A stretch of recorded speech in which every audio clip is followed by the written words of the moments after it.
var radyosunun Oltanşa Milli Müzikal Pремиясы. Сегодня на шоссе одновременно работают 5 экипажей. К такой масштабной проверке были явно не все готовы.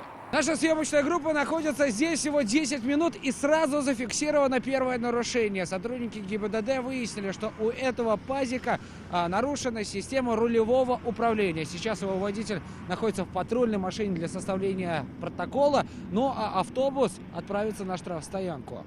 Водитель не рад и нам, хотя в момент остановки был в автобусе один. В ходе разговора выяснилось, ехал за пассажирами. Что на пазике возят людей? Давно едете в автобусе? Первый день сегодня на вахту приехал.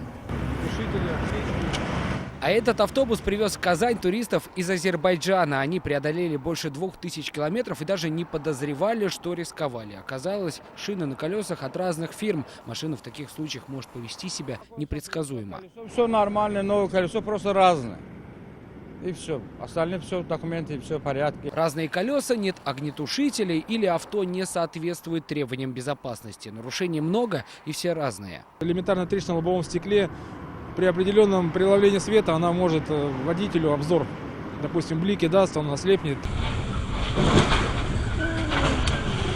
Только в этом году случилось 109 ДТП с участием автобусов и 1 наезд на пешехода. В прошлом году эта цифра была ниже почти на 20%. Сами пассажиры к такой массовой проверке отнеслись с пониманием. Безопасности людей. Мы не знаем, кто едет в автобусе.